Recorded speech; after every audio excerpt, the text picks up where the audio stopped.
we'll see how much we can get to. But again, if you're just getting in, I did post a couple files to the PSU ASCE website. If you go to the event for today, there is a link. Oops. If you go to the Excel tutorial under the upcoming events, there is just a Google Drive link at the very bottom. And so you can click on that. There's 3 different files in there. One is simply a PDF of the paper that I just passed around. And there's one Excel file that says complete, that has the completed macro in it. I would recommend that you open up the one that doesn't say complete, just says ASCE Seminar Excel 2 and today's date on it. I would recommend just using that one. So with that in mind, let's go ahead and open that up and also take a look at kind of what I want to talk about today as well too, this PDF.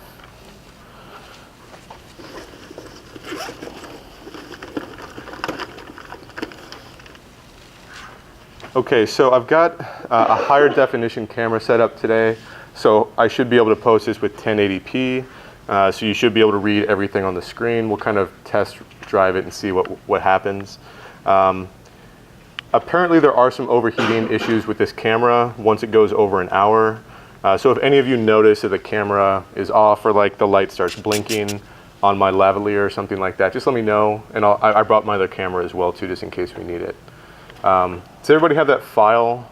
Did everybody get access to that already? Mm-hmm. Okay, so just to kind of roadmap what I want to talk about, let's go ahead and open up this PDF. So a student emailed me a concrete cross-section design spreadsheet that eventually I want to use for doing some macro stuff. It's going to be a bit more complex than starting out today, but I did spend a few hours with that spreadsheet trying to improve it, and it wasn't in a final condition, so I don't want to say it wasn't in good shape, but I do want to point out that we are going to focus on macros, and I'm happy to meet with you guys as many times as you want, but there is a lot of work to be done even without macros, and you'd be surprised the things that you can do in like a Excel spreadsheet even outside of macros. So I did want to point out just a couple changes that I made that I thought made the spreadsheet a little bit more user-friendly, maybe added some additional functionality to it. So I'm going to run through each of these topics relatively quickly, but just traditional Excel tools I think often get overlooked. And so I do want to kind of talk about ways that you can improve it, especially conditional formatting, especially things like data validation. We'll go over those just really quickly, maybe spend half an hour on that. Then, because last time we were just doing kind of a big survey of different topics, and different ways that we could use VBA, I do want to just go through the basics, maybe spend 5 or 10 minutes. How do you record a macro? Because that's one way that I learned a lot about what the actual code would look like to mimic a real world kind of operation in Excel. So we'll go over recording macros just really briefly. We'll also talk about how to create a custom function. So when we think of macros, we usually think of something that's kind of mimicking all of our mouse clicks. We can add values to cells, we can move stuff around, but there's also this custom function ability in VBA for Excel that's also really valuable. And so I know for those of you who are in my CE 324 class, we had a problem where you had to interpolate potentially different wind pressures based off a design wind speed that wasn't explicitly in a table. We had to interpolate between 2 different values. And there's a way to do that relatively easily with a formula in Excel, but I'm going to walk you through the process of how to do it in VBA. It's a good kind of introduction. We do a loop with that. We set a couple different variables. We do some debugging as well too. And that's actually on the printout on the backhand side. I actually have the code printed out for you already. We're going to create that from scratch, but if you want to take a look, just for your reference, and it's also in the completed file as well too. But so we're basically going to make all of this code. We're going to talk about what each of the lines mean, and that's going to take a fair amount of time because there's probably going to be a fair amount of questions about it. And so I think that we're going to spend quite a bit of time on this interpolate function. We'll see how far we get, and then we might talk about, say, different types of loops inside of a macro. We'll talk about how to start doing things like user forms where it pops up a window that you can create and customize. whether you want to output some information or whether you want to input some information from a user. So there's lots of topics to cover, and I don't expect that today is going to be the last time that we meet. I'm happy to meet whenever you want. We can kind of, based off what we cover today, decide what we want to focus on more in the future. But I think eventually I would really like to take a look at that concrete design spreadsheet. And because there is a kind of an iterative process in that spreadsheet, there are some ways to kind of automate that as well too. And we'll talk about that. I think that's a really good kind of lens to use different functionalities in Excel. So I think meeting again and talking about that in even more detail will be good. So any questions about what we're going to cover? And you can interject at any time. Just help me remember to repeat the question because my microphone probably won't pick you up from across the room. So if you do have a question, just help me remember to repeat it so that it'll pop up on camera. And other than that, like I said, feel free to interrupt at any time. It's meant to be as conversational as possible. I don't really have any, I just have broad brushstrokes kind of mapped out, but anything you want to talk about, I'm happy to chat about. So just looking at this list of kind of different aspects of what I would call traditional Excel, the non-programming side of Excel, that I think a lot of people don't focus on, and it could really improve kind of the final product of your design spreadsheet. Let's just go through kind of each of these one by one through the lens of this kind of draft concrete design spreadsheet that one of you sent to me. So we've got a spreadsheet that would be useful for designing a relatively simple concrete beam to resist bending. And not everybody will have taken reinforced concrete design, which is fine. And I probably should have just brought up an image of a concrete beam. I didn't have time to put in an image to show what all of the variables mean. Let's see if I can find a good cross-section here. This is as good as any. So basically what we have is we're trying to design a rectangular beam to resist a moment. That's the fundamental aspect of this spreadsheet. And there's a fair amount of calculations go into it. Fundamentally speaking though, a beam like this, if it's undergoing positive moment, means that we have compression in the top, which is going to be carried by the concrete, and then we have tension in the bottom that's going to be carried by the steel. Here's some stress and strain curves. This is even showing like the nonlinear aspects once you get past ultimate and things like that. None of that's really all that important. The key that you want to think about is, if I'm designing this beam, what should the width be? What should the height be?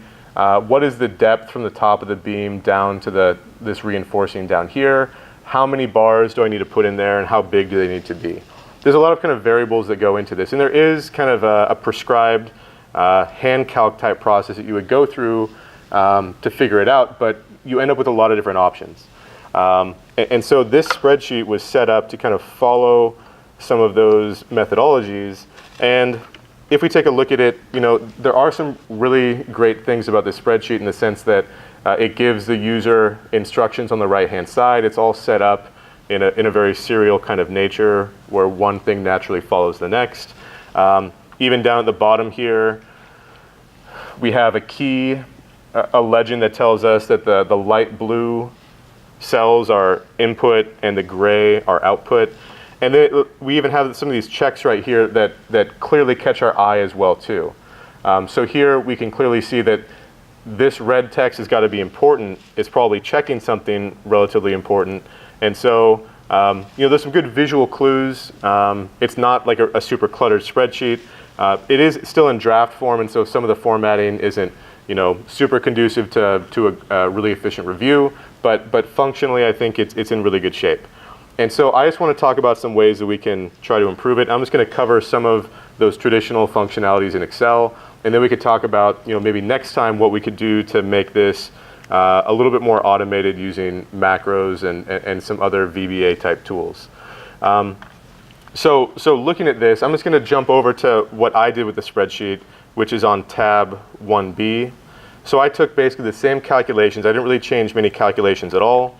And then I turned it into this spreadsheet here. So I've rearranged some things. I've tried to add a lot of annotation as much as possible. And you can start seeing that I have some more formatting here as well too that we didn't have in the draft. And so, like for example, here we have a table that highlights a bunch of cells in red, and that probably means that there's something important about those cells, or traditionally speaking, when we're highlighting cells in red, it usually means that something is bad. And there's not like a standard format for Excel spreadsheets, but I do want to kind of talk about what I'm used to seeing in practice as well too. But essentially what's going on here, and let's just kind of walk through this one at a time, and I'll talk about some of these functionalities. One thing that's really going to help with your spreadsheets is headings and subheadings and things like that, to really break up the spreadsheet and make it more intuitive. Because if you think about the audience for these spreadsheets, I've built hundreds of spreadsheets at the two design firms that I've worked at, and they're still using some of them today, and I've been gone for 10 years. And so if people are using it after me, you don't want to think of just yourself as the audience. It's going to be your coworkers, it's going to be the people reviewing your work potentially, it's going to be people there while you're gone.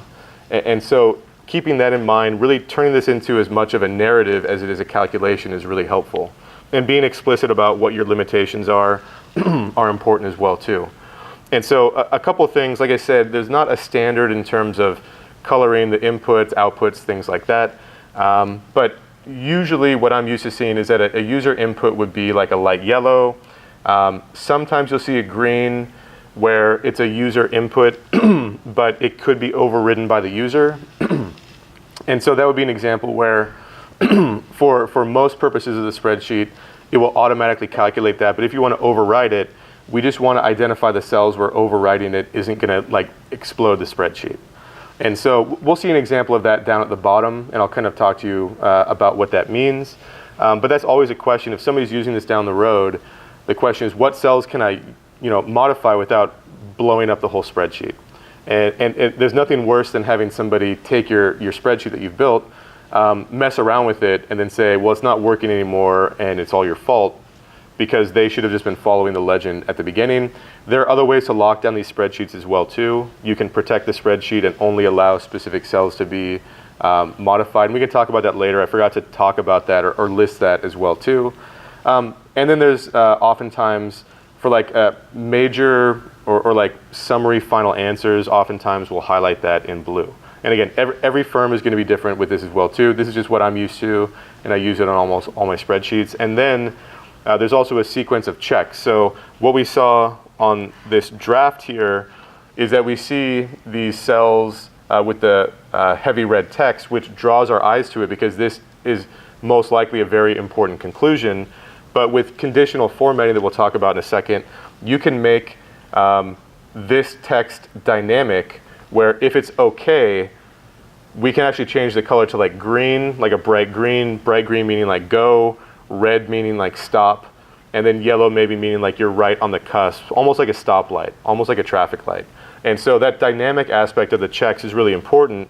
It helps. It's kind of like lights on your dashboard. When you see red or like a blinking yellow or something like that, usually it means that your attention is required. If everything is green, it's kind of smooth sailing. So we're going to use some conditional formatting to basically say anything highlighted in this bright red with the bright red text is going to be an issue, like maybe the design is not sufficient.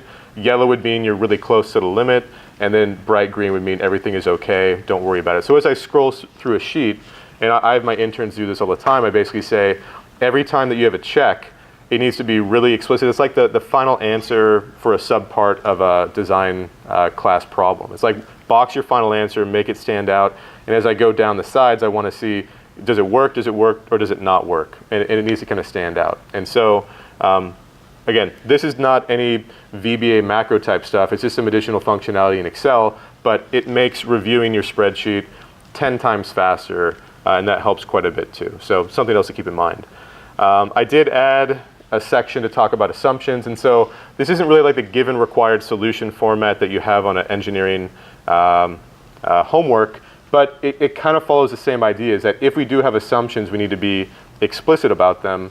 And then we have some other kind of given information up here, up at the top. So at the top, all really that I'm doing is I'm defining what the functionality of the spreadsheet is, and I have a text up here that says this spreadsheet calculates the flexural capacity for a singly reinforced concrete beam. I talk about how to use the spreadsheet, and then I talk about some of the given information up here as well too. One thing I do want to point out is that as I scroll through this spreadsheet, you're going to see it's pretty long. I've added some additional tables. It's starting to get, it's probably another page longer than the draft that got sent to me, and we do want to be efficient with it. And so another functionality is that I don't see a lot of students use is this grouping functionality. So if you look at the far left-hand side of the window, there's like this dark gray bar and then a minus sign at the bottom. And if you click on that minus, it becomes a plus and it collapses all of those rows automatically. So like if I'm using this in a production setting at a firm, I know what all of these conventions are for the legend. I don't want to have to see that and add, you know, all the extra rows every time I'm evaluating somebody else's work. So I can just automatically shrink those down. I can do the same thing with the bar geometry. It's good to be able to find what are your assumed values for the diameter of a rebar, the area of a rebar. But if I'm just using this on a day-to-day basis, I just want to skip all of that right away. So a way to hide that and then make it easy to bring it back up is by using this grouping functionality that adds that nice kind of bar on the left-hand side. And so the way that you would do that is if you select some rows, so I'm just going to select rows like 2 through 6 to hide the instructions, and then if you go up to the data ribbon up at the top of Excel, on the far right-hand side, you have this tool group called Outline. And with Outline, one of the options is group, one's ungroup, and one is subtotal. Group is what you want to be able to add that automatic collapse bar. So if you click that, it adds those, and then you can click on them to open up, expand, or contract all of those rows. So there are so many situations where we have maybe a table out of a code, or we've got kind of background information that we usually don't need to care about because it's standard, but we need to include the values in Excel somewhere, but we don't want to just put them on a bunch of hidden cells because then we don't know necessarily that we're there unless we're paying a lot of attention. And so this group and ungroup functionality, I use it quite a bit as well. The design spreadsheet that I brought up last time, I had a bunch of kind of annotations in a couple rows that went, 50 or 60 columns wide, but unless you were checking the work or if you wanted to make sure what a variable was, you usually would just keep it hidden, and it allows you to see a lot more calculations at the same time. Did you have a question? Yeah. So you have to have a row between different groups? I don't know if you have to have a row between or not. I think that if you do add on to the end, so if I went from 18 here to 24, I think that it would group everything together in one big one. Yeah. I did 2 to 7, and then all of a sudden it came with the other one. Yeah, and that's a really good point. So you can always just add a row and then make the height of that row 1 or something if you want to add kind of a nominal row. But yeah, if you were to just add a group to the end of another group and make it adjacent, it would just subsume them all together into one big group. So yeah, that's a good point. So I'm going to go ahead and make those a little bit smaller, and you'll see that a little bit further down as well too. Sometimes with the grouping, I'll actually leave the heading still there. So with assumptions here, I might just select 21 through 22 and say group. And then when I minimize it, it still shows me the header, so I know what the information would be if I click on plus, and then I might just add a note to the side that says, expand for more detail or something like that. So you could have assumptions, and you could say expand for more detail. Again, it's just about making it user-friendly, but part of that is making it clear where all of the data is, even if you don't usually need to look at it. And then part of it's being explicit about where to find it, but also user-friendly in the sense that we can minimize the amount of clutter. Okay, the other thing that I want to point out is, and there's not a perfect way to do this, but in terms of annotation for each of your values, especially in Excel, you've got to show units for every single value if it is a value that does have units. And another good practice is to add an annotation that tells us what that value is. So for example, MU is in kip feet, and the version that the student sent to me also has units over there as well too. I personally tend to think they get a little bit cluttered if you just put them in parentheses after the variable name itself. I usually like to put them over to the side and with a slightly different font. But again, that's all personal preference. But everything that has units should have it shown clearly here. So for example, like B and D down here represents the width of the cross section and the depth to the steel, and that's going to be in inches here. But unless I knew that, unless I made the spreadsheet, I wouldn't know that for sure. So that's a really good practice, a really important practice as well too. Sometimes if you're worried about clutter, and one thing that I actually didn't use in this example very much would be like annotations as well too, using a comment for a cell. So if, for example, for the reinforcing ratio, if I didn't have space to put a note over here, you could click on that cell with rho in it, which is the reinforcing ratio. It's like the percent of steel over the area of the beam. If I right click on that and say insert comment, you can just add it here as well too. So we could say target reinforcing ratio. Then when you click outside, it goes away, and as soon as you move your mouse over the top of it, it pops back up with what's called like a tooltip. And that's really helpful if you don't have a lot of room, and if it's something that is not critical for people to know as they're reviewing your work. And so those tooltips, those cell comments are really helpful as well too. And if you want to edit it, then you simply right-click on the cell again, and you say edit, delete, or show and hide comments. I use that quite a bit. The other thing that I didn't do here that I also find really helpful is that in your description of your variables, if it is a code-based provision that defines like the value of that variable, you should put a reference to that code here as well too. So here I think that this spreadsheet was based off of ACI. I'm used to AASHTO because I do bridge work, and so for example, the stress block factor, which basically tells us what is the shape of the compression zone in this concrete beam, what is the size of it. I would often, after the annotation of what it is in kind of the sentence format, I would add a semicolon, and I would say like AASHTO 5.7.2.2, which is close but not exactly the right provision. But being able to find exactly where you got the formula for this is really important as well too. And again, code-based design, we need to be able to find that because again, 5 years down the road, we might be curious, you know, even like what version of the code this is based off. So maybe even more explicit would either be up at the top saying this is all based off of AASHTO 2012 or AASHTO 2017, being explicit about not only the code provision, but which version of the code is critical as well too. And again, just all best practices, not a lot of programming type stuff yet. The other thing that I want to point out is, and again, not harping on the example, I think it's a really good example, but if you take a look at some of these variables, you know, good job with like rho and beta actually finding the symbol for those, because just typing out RHO and BETA is not great because that's not how you see it in the code or in the equations either. But the other thing that is a little bit different than what you would often see in the code is that here, MU, this is just capital M, lowercase u. If we were to look that up in ACI, it would be capital M and then subscript lowercase u. And it seems like a nitpicky thing, but making your calcs mimic as much as possible what's in the code is really valuable. And so here you can see the difference here, like MU and FY, the second letter is a subscript, and it's kind of a pain in the ass to do that in Excel, but there is a really easy shortcut to do it. And that's what I want to show you right now. So if I was typing in a variable name here that had a subscript, let's just say MU, if I type that in, just select what you want to make a subscript, and there used to be a shortcut key that would just subscript it for you. I don't think it's present anymore, but maybe in the newer versions it is.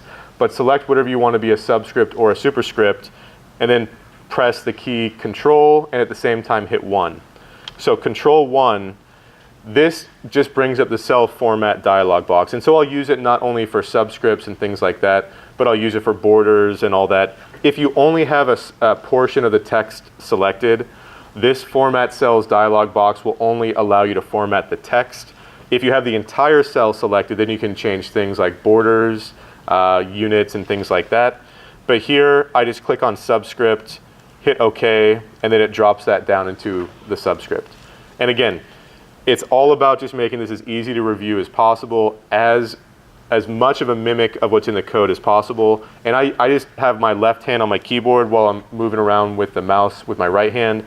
And I use Control 1. When I was doing this, I probably used Control 1 like 80 times. It's a really helpful shortcut. And even if I was just dealing with this cell right here and I wanted to change maybe the alignment or the borders or things like that, obviously you can do a lot of that from the home ribbon.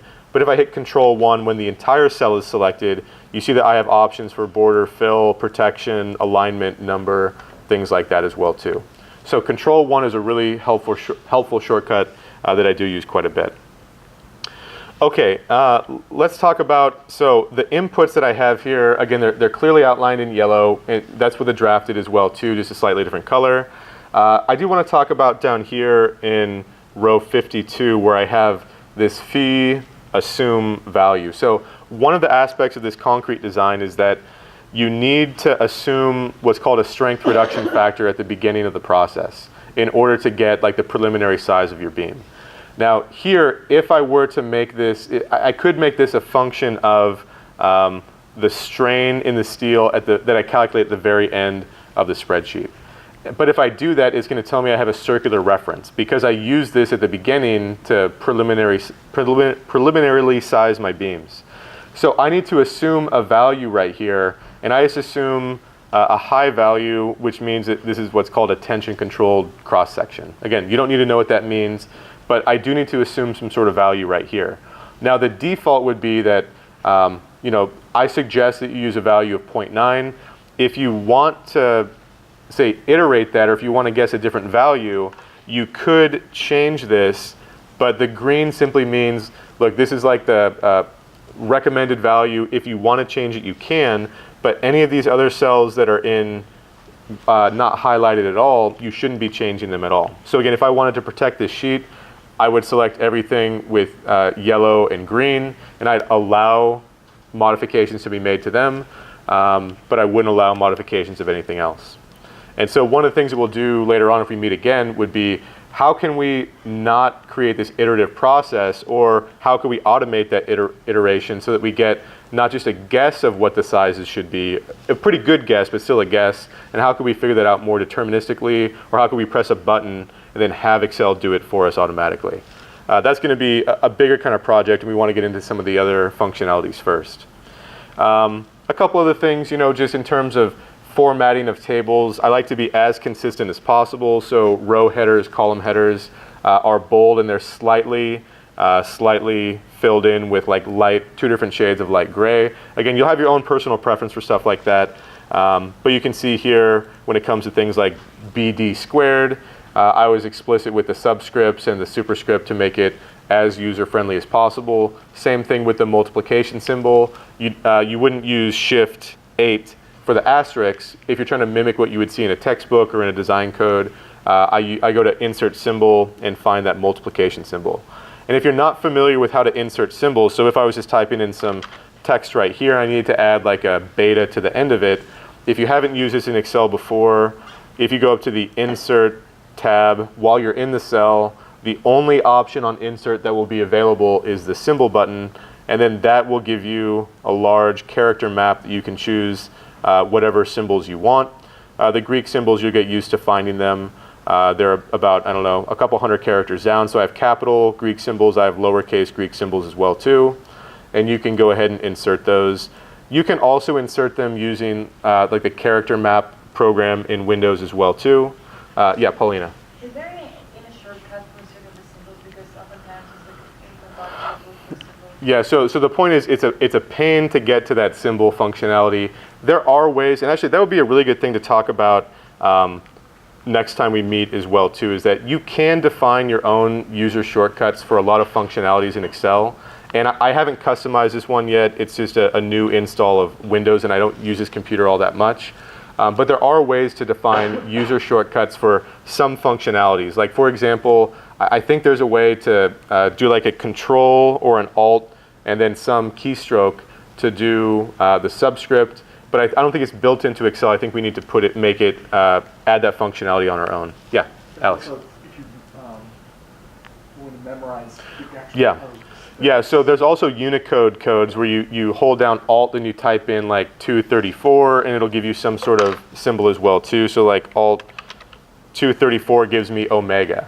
So if you want to memorize some common Unicode characters for Greek symbols, you can. So again, just to make it clear, if I'm inside of a cell and I hold down the Alt key and I just type 234, then let go of my Alt key, I get capital omega. If I do that again and I do 233, there's capital theta, 235, et cetera, et cetera. You could make a cheat sheet for yourself, and I've done this for other software as well too, that has some of those Unicode characters and then what the keystrokes are for them. So if I were just to go to Google and type in Unicode characters, Greek symbols,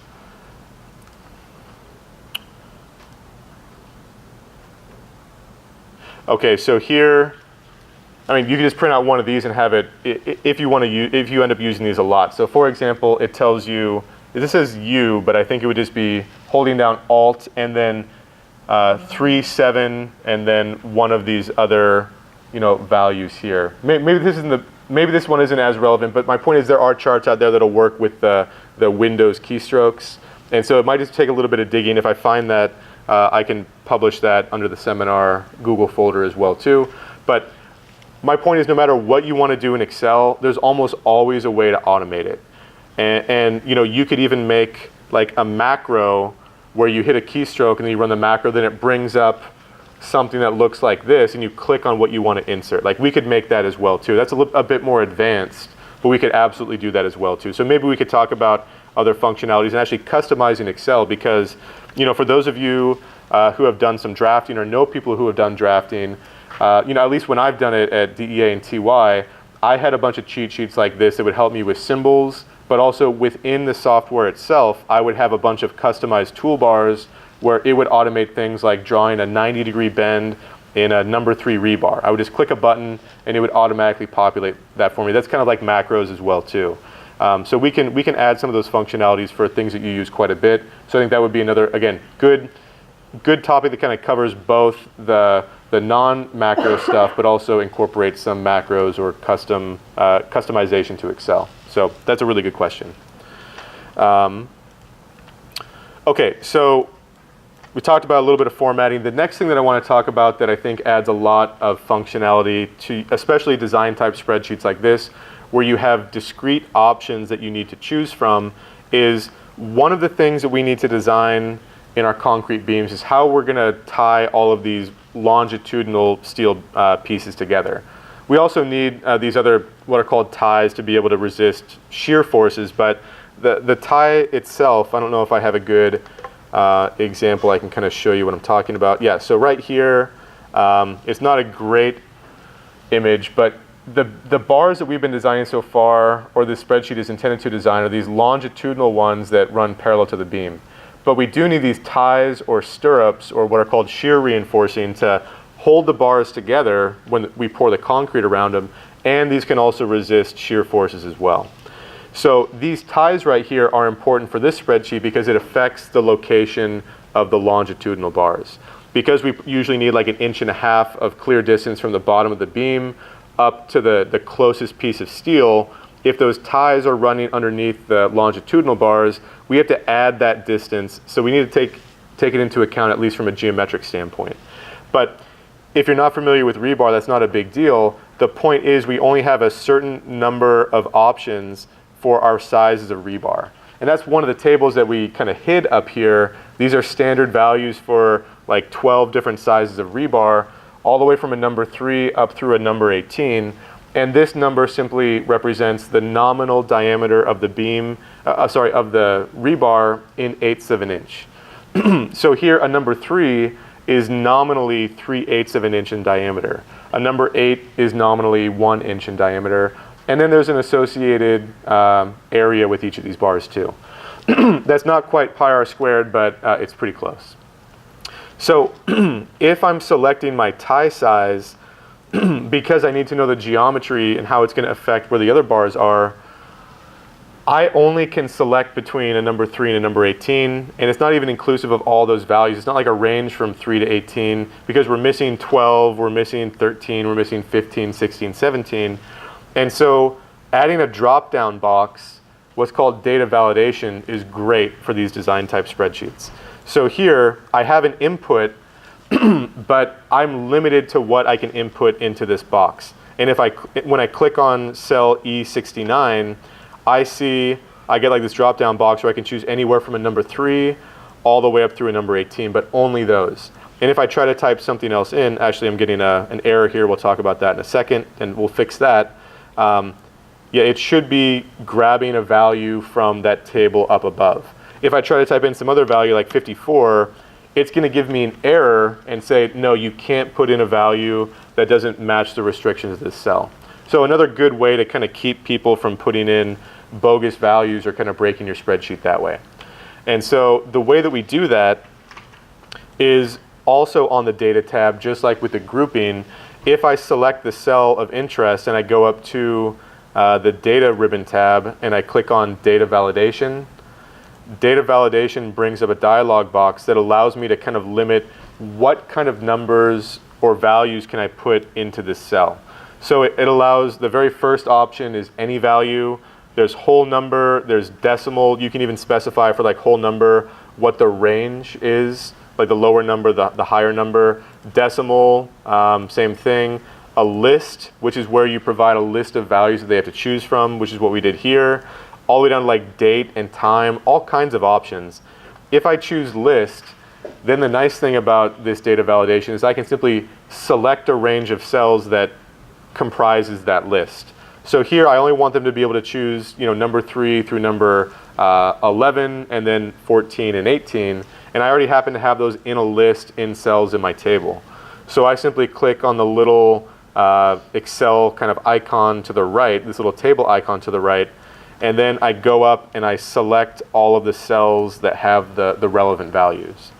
And once I do that, then that drop-down box will only allow me to take whichever values are in that list.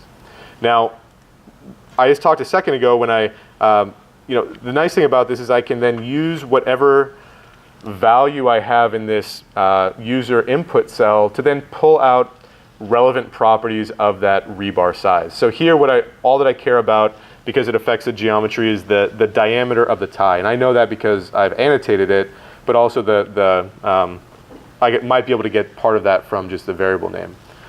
Regardless, this is not a user input.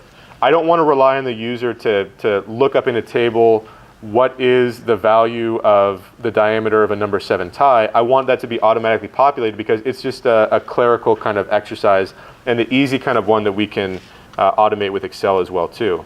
So here, if I have a table up above with all of these bar sizes, if I have it oriented where either looking across the row from my selected value will allow me to find what I'm looking for, or I could orient this the other way where if this was a long horizontal table and I have the bar sizes listed this way, I could also use a function to kind of look it up in a horizontal fashion. All that I have to do, and if you haven't started using lookup functions in Excel, again, that's an important thing to kind of get figured out before you even get into the programming even more. But let's look at what that formula is going to look like. So the first thing I'm going to do is I'm going to split my view so I can see what I'm working on below and what I'm working on up above. So I'm just going to go up to the view menu. I'm going to click on split. And then that will allow me to look at 2 different ranges at the same time. So I'm going to split this so I'm just looking at this area down here, and then so I'm just looking at this area up here. And I wanted to be able to get most of that table up above. So let's just talk about that. So here I've got a function that will take the value of my tie size and then find out where in this range that value occurs.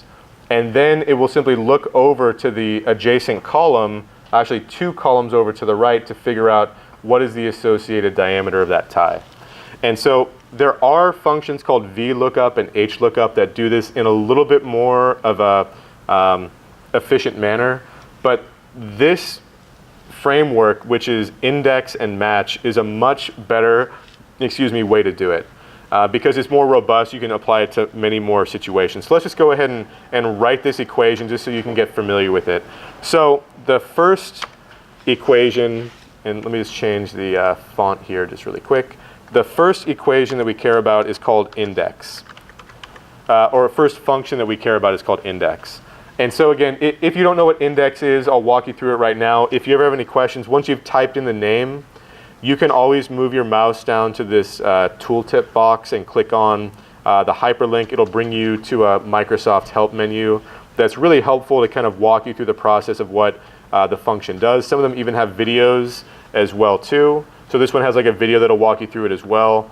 It should have some more functionality here. I think this is missing a little bit, but there should be more than just a video. But the point is, with the index function, I have a couple arguments that I need to send to it. So the first argument that it looks for is called array. The second one is called row number. And the third one is in brackets, and it says column number. The brackets simply mean that argument is optional. So here, the array is simply the list of values that I'm going to pull my desired value out of. And so I'm looking for the diameter of the bar. So I am going to select just this column that has all of the bar diameter values. So that's going to be my array that I'm going to return a value from. Then when I hit comma, now I need to type in what row number out of this selected array I'm going to return. And so before we do the match function, I'm just going to type in 1, and let's see what happens. So if I type in 1, again, index means I'm going to look at this array, and I'm going to return the value in row 1. So this would be row 1, so I should get 0.375. And so there we go, 0.375. If I were to change that function and type in 3, it should be returning the 1, 2, third column right here, or sorry, third row, which would be 0.625, etc. So it is just a way to say, out of this array of cells, what index am I going to return the value for? Now, we need to specify an index that is based off searching the far left column for the value that we specified for the tie size. So I'm going to modify this equation now, and now I'm going to make that location based off looking up that number 7. So now I use a different function. And actually, I'm just going to look at that outside of here first, just to kind of show you how it works. The match function will look up a specific value and tell you where it occurs in a list of data. So for the match, I'm trying to figure out where in this array of cells does number 7 occur. And all that match is going to tell me is what index, like what cell number it shows up in.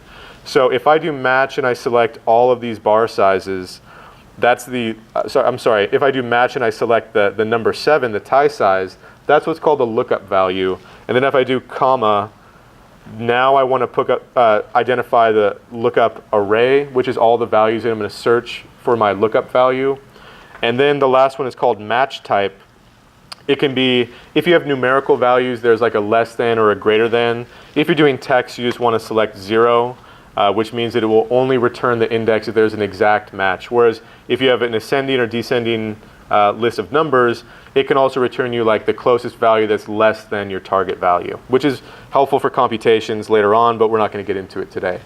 But if I were just to put that in right now, so I'm looking up the tie size out of this array, I should find it in the 1, 2, 3, 4, 5th index. So this should return a 5. Okay, great, it does. Oftentimes when I say it's going to do something, it blows up in my face, but so far so good. So all that I need to do is introduce this match function into this index function so that this is the row number that I need to put into my match function. So I'm just going to copy that portion of the match formula and then put it into the row number here. And if I do that, that's how I get 0.875. And now when I change my tie size, it should return the correct diameter, which it's doing so far. And now, remember we said before there was an error, and here it gave me a pound NA error. It's not doing it over here. So all that we want to do is just compare how is this function that I had in there originally different than what we have that we just built together. So if I look at the function over here, The only difference that we're going to see is that I forgot to put the comma 0 at the end as the last argument for my match function. So we have this function here, over here. Oh, there's also some dollar signs for absolute cell references. Those aren't important for this one. They'd be more important if we were copying this formula to other cells. But if I clean those out, the only difference between these two equations is just the comma 0 at the end. So probably why it's having an issue is that it's trying to interpret our lookup value as a number, whereas in this case it's really just a text. So if I were to just put comma 0, yeah, now it's going to be functional. So again, that's a quick kind of introduction to lookup functions. Who's familiar with those? Who's used those before? Okay, awesome, because these are super, super relevant.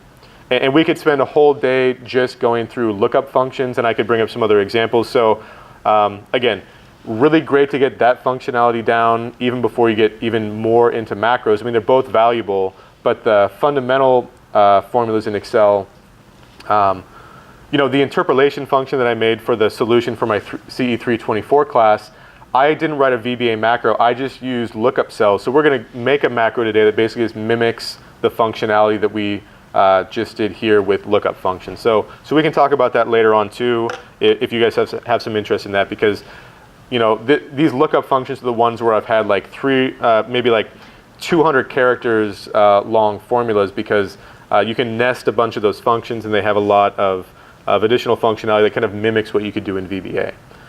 Okay, let's just go through quickly these other ones. It's taken a little bit longer than I would have expected, but I think this is all really important stuff, but I do want to get to those macros here in a second. So the only other thing that I really want to talk about is conditional formatting, because this is another thing that's super helpful, and it will change the format of a cell based off any formula that you want to write.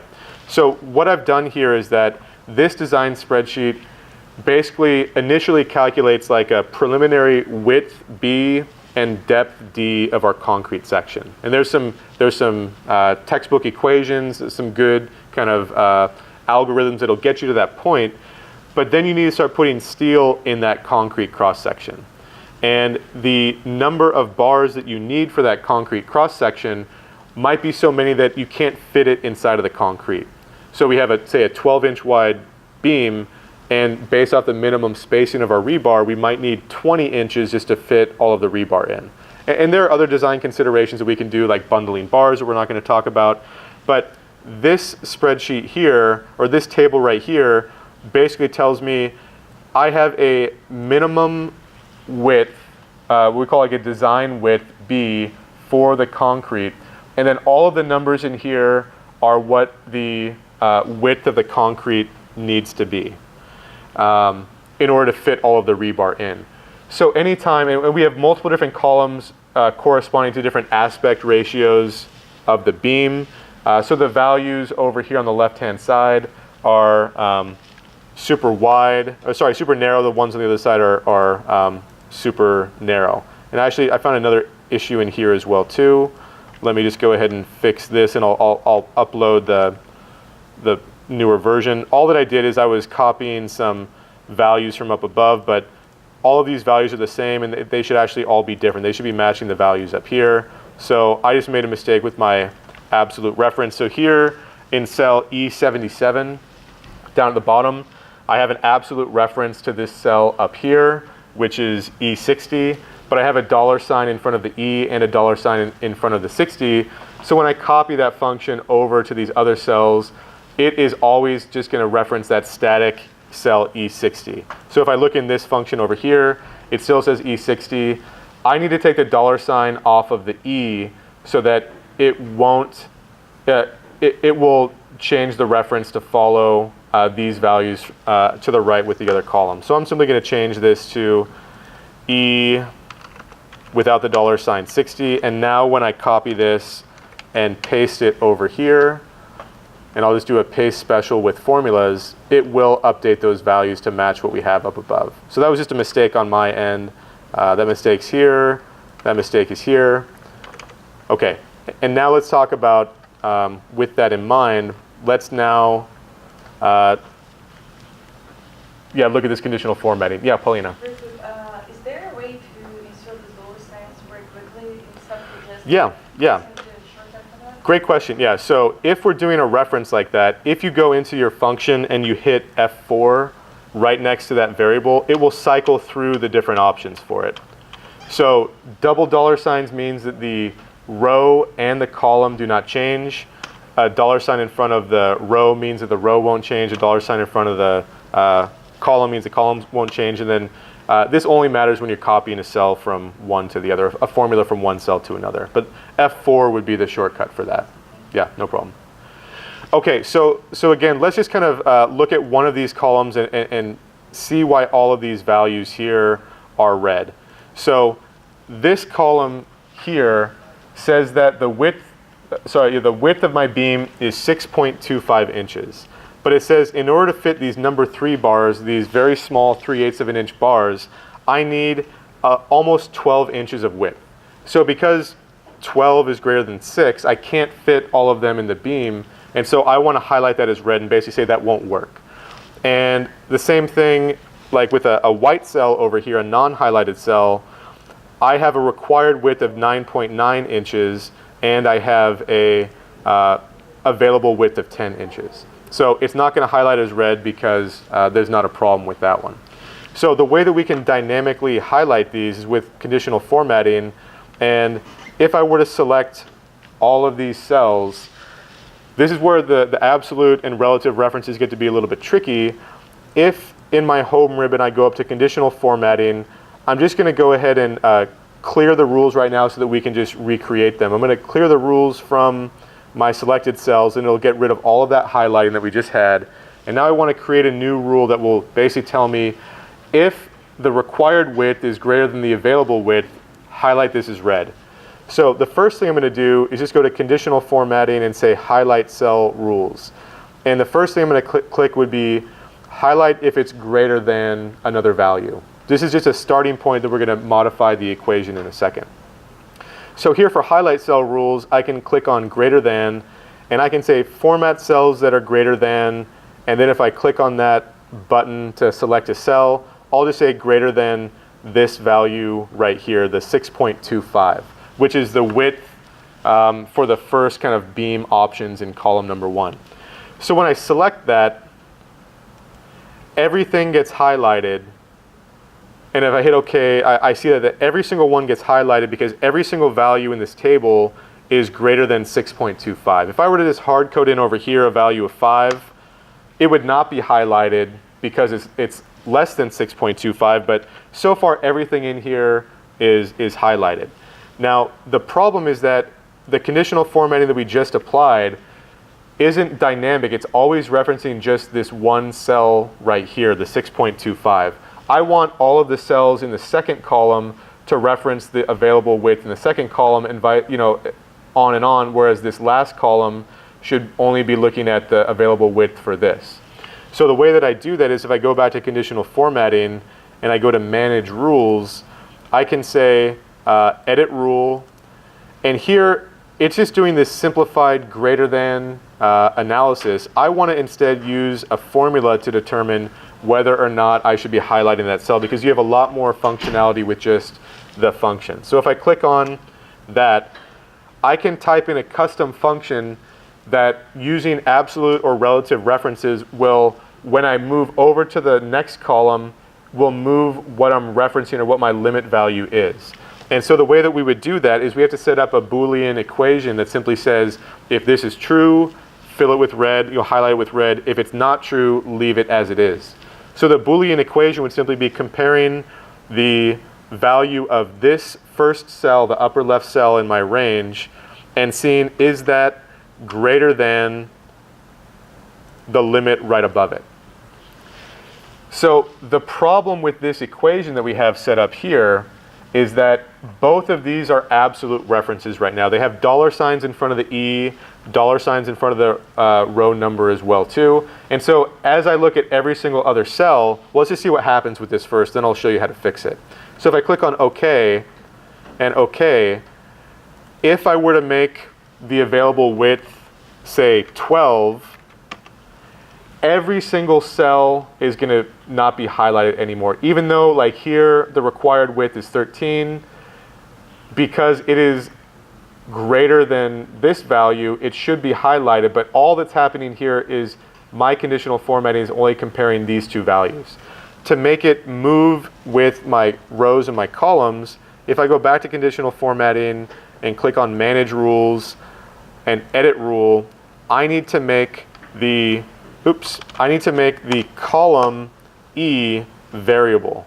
So be careful here, because if you move with the keystrokes inside of this function, it'll add additional references. So just use your mouse and highlight the $ in front of the E's and go ahead and delete those, and delete the $ in front of the 80.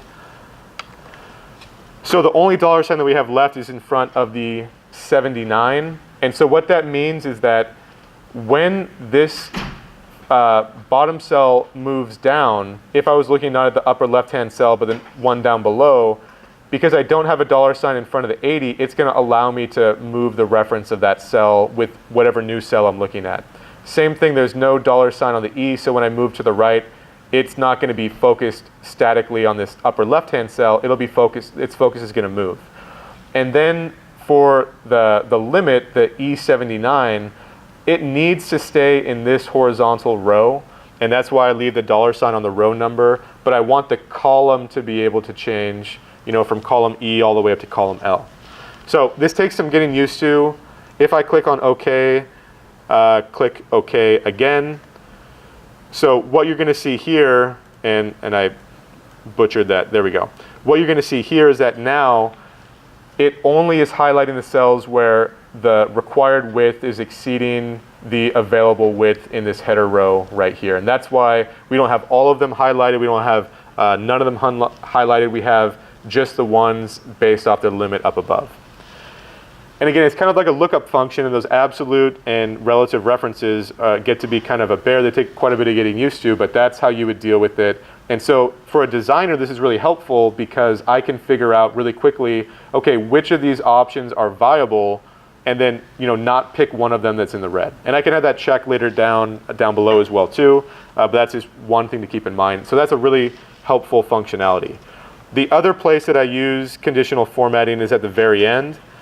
So at the very end, just so we can jump over to the macros, I have a summary at the end that basically says what is the moment demand on this cross section. What is the moment that needs to be resisted? That's 44.2. And then here, based off my calculations in the rebar and the size that I've selected, it tells me that my capacity for moment is 53.1. So a common final kind of summary for each of these load types would be what is the demand, which is this 44.2, divided by the capacity, which is 53.1. So as long as this value is below 1, our design is okay for, in this case, moment. We could have a demand to capacity ratio for shear, for moment, for bearing, for torsion, for axial, even for deflections and things like that as well too. It's green because it's okay, and that's what we had up at the legend up above. If I put in a value of 1.2, I'm just hard coding it, I'm overwriting the cell right now, the conditional formatting changes it to red automatically. If I put in a value of like 0.95, that means that I'm really close to the limit, and so I've used conditional formatting to highlight that as yellow, saying, kind of warning you're getting really close to your limit. So conditional formatting for the final kind of checks are really helpful as well too. And I've made a lot of spreadsheets where it basically has at the very top of the spreadsheet a long row that has all of my checks, all of my demand to capacity ratios up at the top. So when I change something anywhere, it will quickly update, and I just leave those rows kind of frozen up at the top. So if I change something somewhere and things start changing from red to green, or green to red, or green to yellow up above, I know that I'm messing up something, some other aspect of the design. So conditional formatting is a really, really helpful tool. Yeah, Paulina. The conditional formatting up above, you have like one of the cells highlighted in black. Yeah. Oh, yeah. So good question. So here, I didn't get into that, but basically these are all of the kind of ratios of width to depth, and then all of the rebar options right here. Down below, there is a drop down that allows you to select which of these widths you want and then which of these rebars you want. And I simply made it so that you can choose any one you want, and then it'll automatically show you which one have you selected. Yeah. Another question, is Yep. there a way to highlight like the greatest or the smallest value? Because it's kind of hard, I can't. Yeah, and so there's a couple different ways to do it, and one of the conditional formattings that I like a lot, because we've only been talking about like the highlighting cell rules, but if you go to conditional formatting, you can click on color scales that will show you the relative value, which is awesome. You can do data bars as well too, that will show you the relative value by filling in the cell with a proportional amount of a bar. And then in terms of highlighting, so the way that we would do that if I wanted to highlight, so I'm going to remove all of this from these cells, and let's just go ahead and find out where's the maximum here. So if I were to go to conditional formatting, go to new rule, and I want to use a formula, and I want to say, show me the formula that's equal to, show me the cell is equal to the maximum of all of those cells. So I would say equals this cell. I'll hit F4 to get rid of the absolute references. I want to highlight the cell where that cell equals the maximum. So I just use the maximum function, and then I'll highlight all of these cells right here, and I'll leave them as an absolute reference. And so I can change the format to whatever I want. We'll go ahead and fill that with just like a bright red. So if I do that, and maybe I'll even make like the font white so we can actually see it, and I'll make it bold. So I did that, and it's showing me all of the maximum cells. So if there's multiple cells that all match the maximum, it will highlight all of those as well too. So there's definitely a way to do it. It's not one of the default kind of prescriptive highlight cell rules, but you could create your own custom formula to do that. And again, getting used to those absolute references, getting used to how to do that Boolean equation takes some time, but there's a ton of resources, and I'm always available to kind of help you through that as well too. Yeah, no problem. Okay, so let's get into some macros for the second half. Sorry that took longer than I expected, but again, if you didn't have any macro experience whatsoever and you could do all of this, that would be great. I mean, that would make a big difference in terms of like an interview, the skill set that you have. If you could show me something like this that's using lookup functions, conditional formatting, data validation, and you have things annotated, organized, that's more important to me than if you could write a loop function in VBA. So there's still a lot of, I think, valuable lessons here, and we can cover as much as you want, or we can just focus on VBA. I just wanted to make sure that we covered some of those fundamental methods. Now, let's talk about VBA. So let's go ahead and go to part 2 just really quick. And I just kind of put different tabs on here with a quick description of what we're going to do. I just want to really quickly, we did this last week, but talk about how to record a macro, how to even get the macros so you can read the code and see where they are. So if I look up at my ribbon bar up at the top, I don't have what's called the developer ribbon tab. And I had to add it last time, and because my account always doesn't get logged in correctly here, it kind of goes away. But if you don't have up at the top the developer ribbon, you really want to add that, because that's where we do most of our macro VBA type work. So to do that, you need to go to File, you need to go to Options, and then under Customize Ribbon, which is like the 6th or 7th option down here, you need to click on the right-hand side. There's a developer ribbon or developer, and you just need to check that box and then click on OK. So File, Options, Customize Ribbon. On the right-hand side, check the developer box. Now we have this developer box over here, and this has all of the tools that we're going to be using to either get into Visual Basic to see the code itself, or to add buttons and things like that to our forms, and to do this basic functionality, which is simply recording a macro.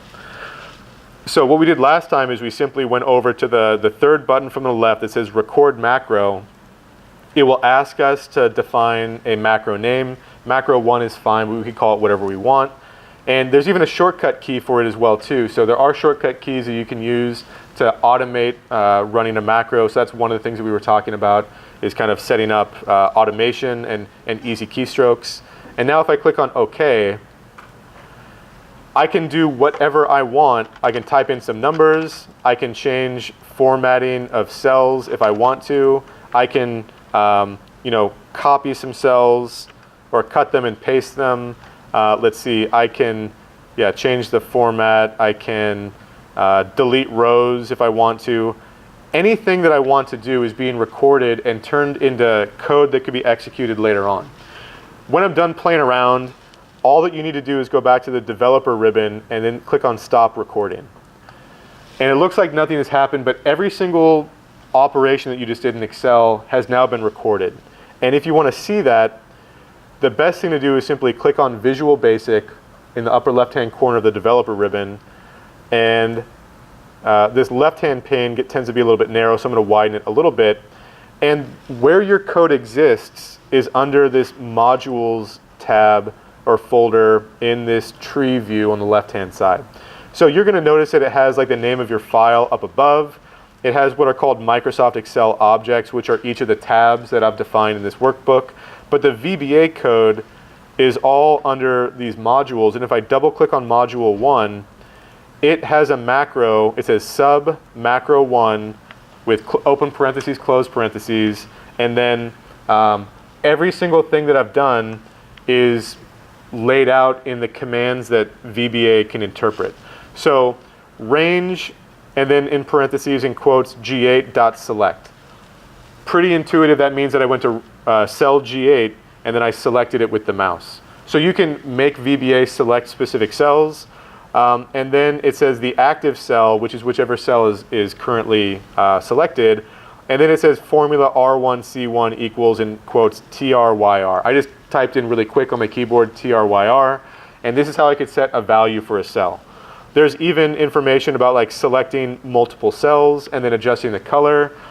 Everything that I've done is basically recorded here. So if there's something that you want to do in VBA and you don't know how, you can either look to the tutorials, you can look to the help files, or you can record your own macro to do the same thing and say, how does Excel record that kind of operation?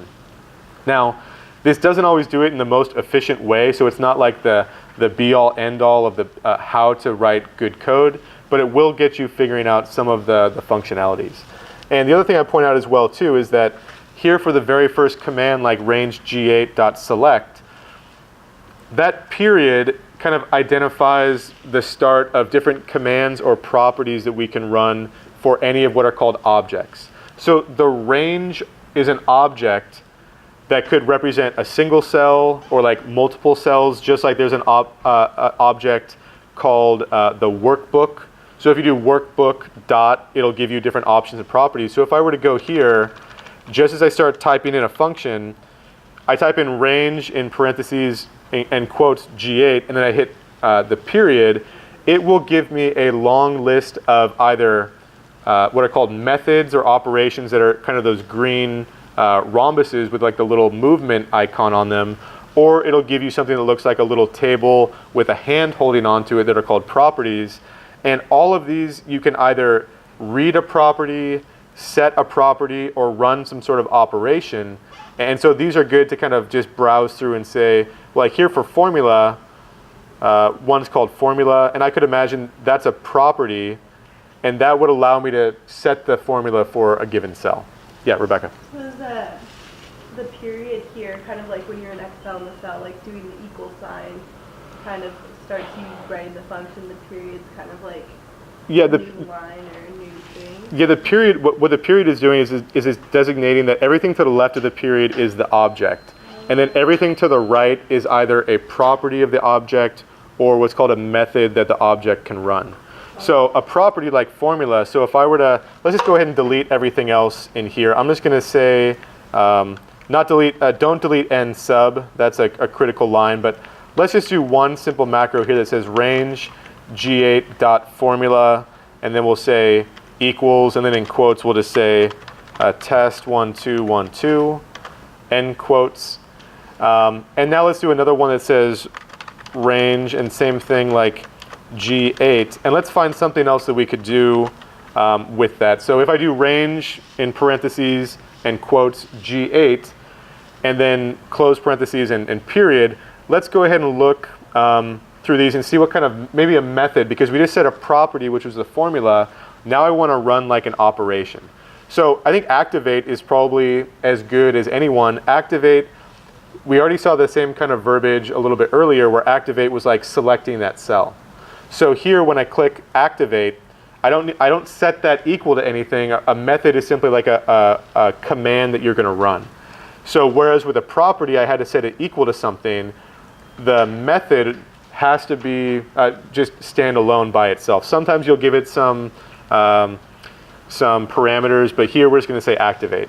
So if I were to go back to my spreadsheet now, I'm going to go ahead and delete everything, just delete all these cells that I've done so far. And now if I go back to macros and I run this macro, so back in my developer ribbon, I go up and I click the second button from the left, macros, and then I just run macro 1. It should add that text to cell G8, and then it should move the mouse cursor over there as well too. So if I just hit run, that's exactly what happens. The mouse cursor was way over here in like the Q's or the R's. It added this formula, and then it moved the mouse cursor over there. So it's just a matter of getting familiar with properties, objects, methods, things like that. But recording macros is a really good way to get started with that. Now, I do want to switch gears, unless there's any kind of remaining questions about just the basics of how you get some code in there and then start kind of dissecting it. I want to switch gears and talk about formulas. So any questions about this so far? And again, there's bound to be a million questions. We just can't get to everything. And so if you want to meet again, just let me know what you want to focus on, and then we'll do that. The formulas, I think, is a good kind of next place to go to, because it doesn't require as many of those kind of objects and properties and methods and things like that, but we will see a little bit of it. This, I think, is a good example. It's something that I did in 324, and we could get it done with just formulas in Excel using lookup functions as well too, but I want to show how we would actually put this into a custom function in Excel using VBA. So when I say a function, what I mean is if I go into an Excel cell and I type in equals to let it know I'm going to be running some sort of operation here, and I type in like max and then open parentheses, this allows me to give it a bunch of cells, and it'll tell me what the maximum value is. So if I did max and I selected this row of cells right here, close parentheses, it takes all of those numbers, and then it goes through each of them one by one and says, is this the new max? And it says yes, it'll store it. Goes to the next one. If it's not bigger than what it had stored, then it's going to throw it away. If it is bigger than what it stored, it'll say, okay, my new maximum is this value. It just kind of goes through them one by one to figure out which is the max. And we're going to do the same thing, but we're going to do it for an interpolation function where I have a table of wind pressures, which is what I've provided to you right here. It's straight out of ASCE. They have a design, minimum design load document called ASCE 7. And for different wind speeds that are denoted here by V, wind speeds of 115, 120, and 140 miles per hour, and based off different angles of the roof, which is called theta, and here we have data points of 10, 15, and 20. Depending on those two different variables, I have data points for the pressure acting on that surface of the building. But the problem is I might get either a wind speed of 117 miles per hour, and one way to deal with that is just go with the next highest value.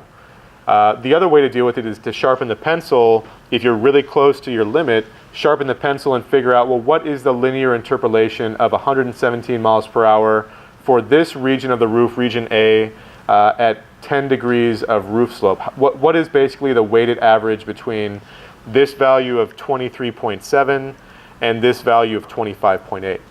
And linear interpolation is a super simple equation. It's just you find the closest point to the left of your desired horizontal value, the closest point to the right, and then you draw a straight line between those two data points, and then you find out what is the height of that linear function at your desired value of x. And so the actual function itself is simply derived from kind of point slope formula. It is equal to y1, the vertical component or coordinate of this point right here, plus the distance to your point of interest horizontally times the slope of that linear line. That's all the linear interpolation function is.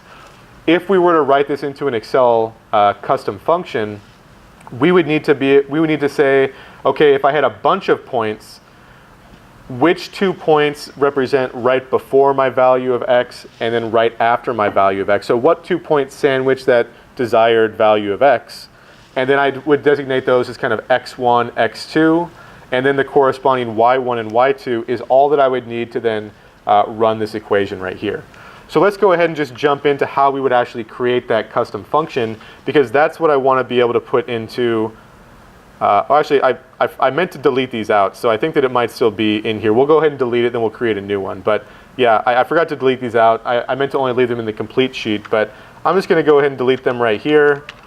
I'm going to delete them right here, then I'll delete what's in the macro, and we'll go ahead and start from scratch. So the way that we create a custom function, this is not the same as a macro where I'm telling it to like go to different cells and grab different values or change the format. This is only going to allow me to say, put it into an equation, and instead of saying maximum or sine or cosine, I can create a function called interpolate that asks for like, what is your desired value of x? What are your string of values of known x's? What are your string of values of known y's? And then it will spit back out the value of y at your given value of x. And so if we go back to Visual Basic, if I go to module 1 here, I'm going to go past macro 1 and just add a couple carriage returns. Macro 1 is limited by the title, like the opening line called sub, and then the one called end sub. That is the limits of the macro 1 routine. If I go down and I type in function instead of sub, whereas a sub is called like a subroutine that can modify formats and stuff like that, function is limited to just sending arguments to this function and then returning a value in response. And so after I type in function, I need to type in a name for the function. So interpolate, kind of long. We could shorten it if we wanted to, but I think it's fine as it is. And then just hit enter at that point. So function space interpolate. It's common to put it all in caps, but you don't have to. And I'll give myself a couple carriage returns to get a little bit of space here.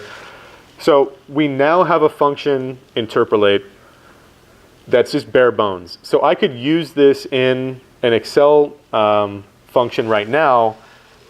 The only thing that I would need to do to make this functional is to add a line at the very end that says interpolate equals, and then whatever value I want to return. So interpolate, let's just say equals 1. This is the most basic function that we could possibly have. And if I go back to Excel right now, what's that? Oh, you can spell it however you want, as long as you're consistent between this and Excel. So interpolate. You could just call it like inter if you wanted to. There's probably not an Excel function called that. But if I were to go back into Excel right now and I were to type in equals into a cell and type in interpolate, and then open parentheses, close parentheses, it actually even knows that I have that custom function. When I was typing it in, it even showed up as one of the options. So it even shows up as an option right here as a function. And then open parentheses, close parentheses, it should be equal to 1. Yeah, mine's showing up as 0. Oh, you said that I typed it wrong, not, okay, yeah, I understand. I did type it wrong. Easy mistake to make. I just misunderstood. So if I go back here, that's why I wasn't getting the right answer. If I hit F9 to refresh the calculations, then we're good to go. So simplest function possible. I didn't send any arguments to it, but my function is just set up to return a constant value, which is not very helpful. We want it to be able to take some inputs, process them, and then return them. And so the way that we would do that, let's just start out with some simple operations. So you might notice, like with the example that I did here, I tried kind of annotating everything. I put in comment lines. And so anytime you want to put in a comment to kind of show either yourself later on or other people who might be reviewing this what you're doing, you just put in a single apostrophe, and then you can type in whatever comment you want. So I would just say comments go here on lines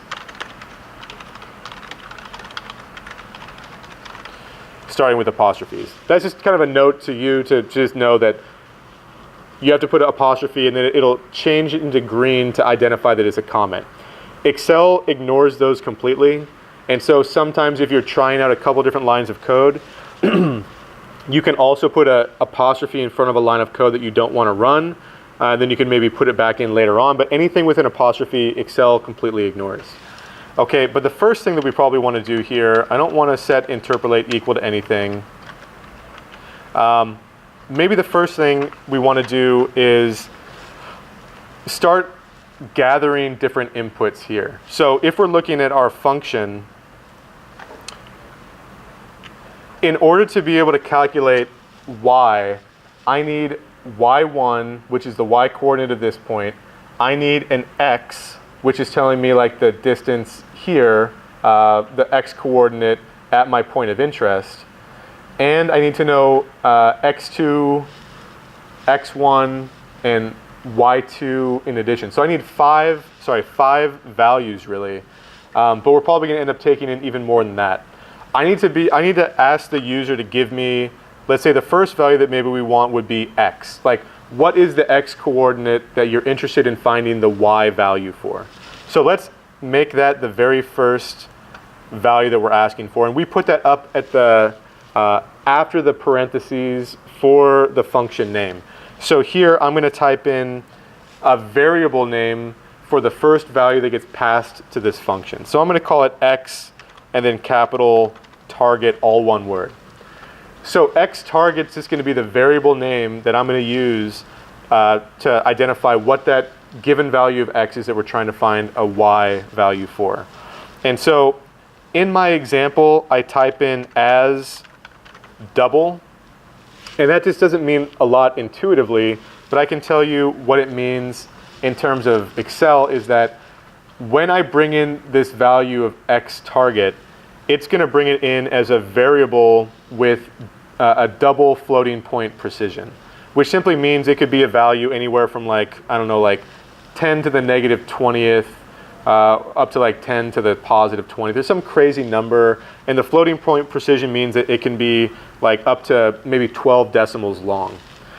So it is simply telling, I'm telling it, I don't want an integer, I don't want a whole number value, I don't want text, I want a decimal number with a potentially significant amount of precision.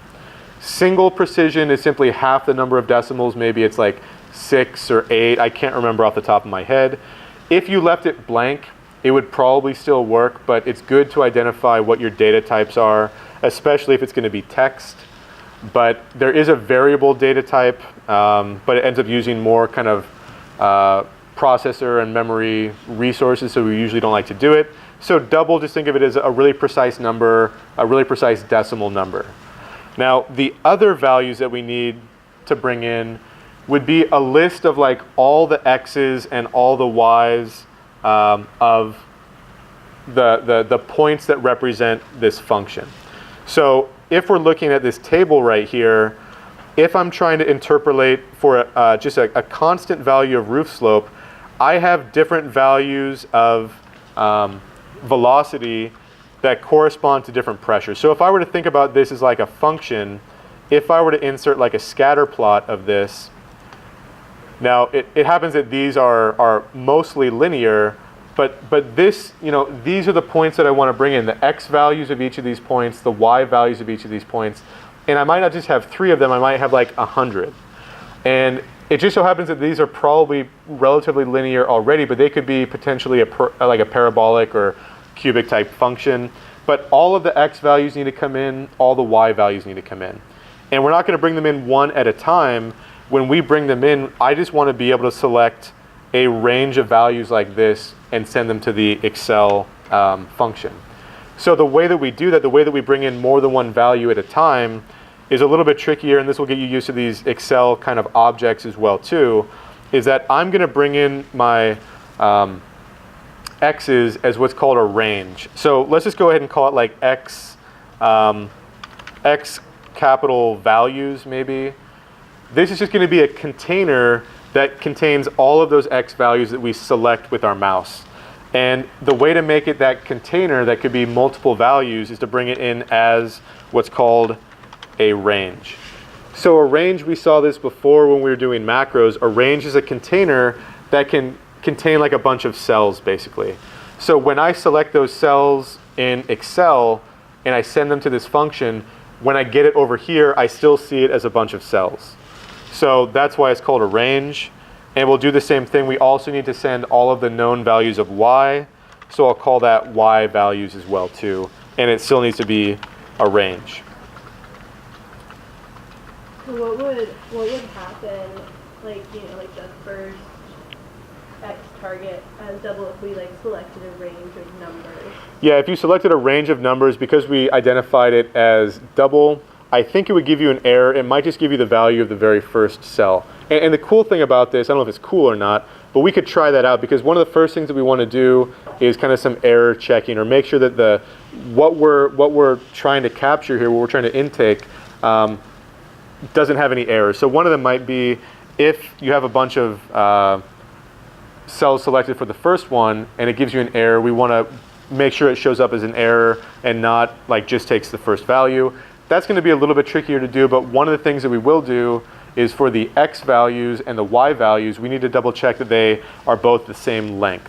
And a couple of the other notes that I put on the annotated code is that we might also want to check and make sure that all of the X values and Y values are even numbers. We want to make sure that all the X values and Y values are in either ascending or descending order. At least for the X's, that's going to be important. For the Y's, it could be kind of going back and forth. But let's just try to figure out, how do I go from those specified inputs to then using them or checking our work as we build this function. So what I'm going to do first is I'm just going to go ahead and type in return a value based off what my inputs were. So if we're interested to figure that out, what if I selected a bunch of cells for X target instead of just one? If I were to type in interpolate equals X target, this simply means that when I run the function, it will give me back the value that I selected for X target. And if I select multiple cells, we'll see if that gives us an error. So the first thing I'm going to do is go back into Excel, and I'm just going to type in interpolate, and now I have to send to it 3 different arguments. I'm going to send to it first, just to make sure, I'm just going to send it one value. I'm just going to go ahead and send this value of V 117, and then comma, I'm going to select all of the V's up above, all the known values of V, comma, all the known values of pressure for zone A. So this is the format that I need to send it in. We're just going to make sure that it can return this single value of 117, and then we'll try to break it by trying to send multiple values for the first argument. But the second argument after the first comma is all the known values of V, which is going to be what we call X values, and then the known values of the pressure, these would be like our known Y values as far as our function is concerned. So if I do that, it does indeed give me back the value of X target. So at least we can do something with the input and then output it back. But now let's go ahead and try it instead of one value. Let's select like multiple values here. I'm going to select like column C with these 3 values right here. And fortunately, it gives me an error. Right, so that's good. We don't want it to be able to calculate something if the user isn't inputting things correctly. So fortunately, we get a value, and that's because the data type, the data object that I sent to the function, does not agree with the data types that it's restricted to. So that's a good thing, and that's another good reason why in Visual Basic, it is really important to kind of define your data types up here, because then it'll give you an error early on if those aren't followed, and that way you don't have people getting maybe erroneous results that look correct, and so that's important as well too. So yeah, really good question about the data types and sending something that doesn't agree with them. Now, if we wanted to manipulate that value, the return value, I can start putting functions in here as well too. So I can do interpolate equals X target times 2 minus 10. I can put in whatever functions I want, and it follows the same kind of formatting as a regular formula in Excel. So if I want X target times 2 minus 10, again, just be careful with your parentheses and orders of operations, because this does follow the same rules as Excel.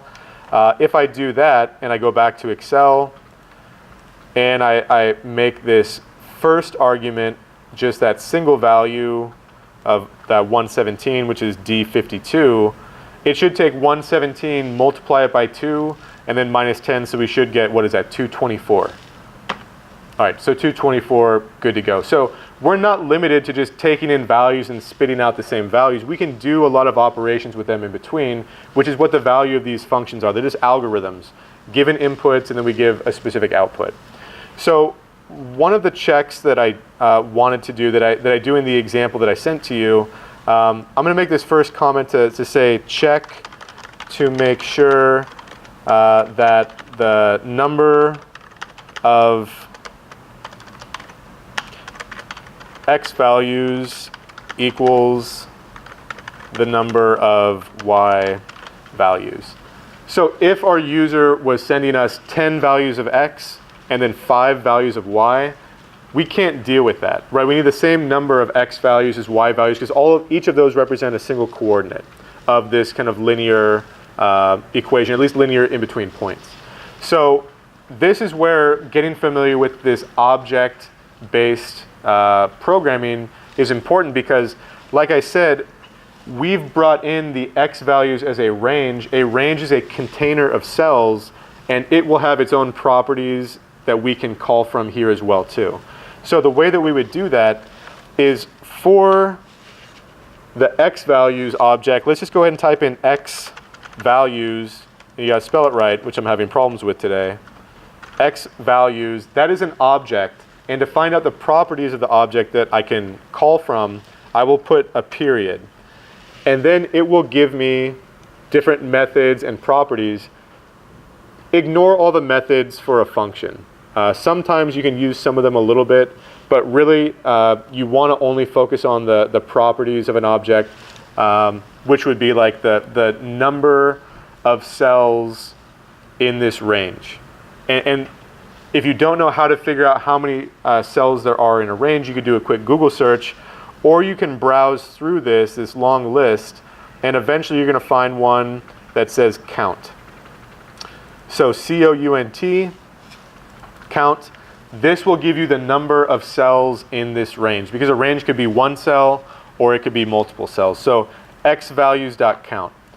Let's just use that for the value that we're returning to Excel. So instead of x target and blah, blah, blah, let's just go ahead and make that our return value, the value that's going to come back into Excel, so we can verify that the value that we're getting makes sense.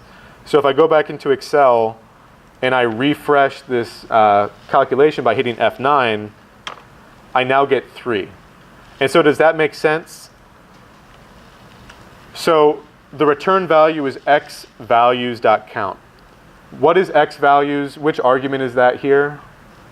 The second one, D45 to D47, that's these 3 values right here. So that makes sense because I have 3 cells and it's telling me how many cells I have as that count function. So if instead, if I were to have selected like these that are 3 by 8, I should get 24 if for my x values, my second argument, I send the entire range from here, F45 to M47. And there, we get 24. So we're just verifying that the count property is giving me the correct number of cells in that range. Okay, so all that I would need to do this quick check would be do what's called an if statement. So you've probably used conditional statements in Excel before, like if this is true, then give me this value. If it's false, give me another value. We have the same Boolean logic in VBA as well, and it gets to be really helpful. So what I'm going to do is I'm going to type in if xvalues.count equals, doesn't equal, so less than, greater than, yvalues.count then. So it's more conversational. It's more kind of English language based. I say if xvalues.count is not equal to yvalues.count, and then I say then. And here I could leave, I could try to fit everything else that I want to do on one line, but usually it makes sense to do what's called a block if statement, which means that after the words then, I hit enter, and then you'll see that some of these characters turn into blue. So if turns into blue, then turns into blue, it gets capitalized. That just identifies that, yes, Excel is interpreting what you're saying, and these conditional statements, if and then, are identified in blue. Then I'm going to do a tab, and then I will type in everything that I want to happen, and then at the end, I'll type a statement called end if. So the way this works is I'm going to go ahead and type in that interpolate should return a value, an error value. And so, and again, this isn't something that's intuitive either. You could say like interpolate equals 0, or interpolate equals like in quotes like n/a, but there's actually hard-coded values for the different types of errors in Excel. And again, if I wanted to figure that out, I could just type in Excel VBA error values. So the very first one, returning errors from user-defined functions in VBA. That's exactly what I want to do.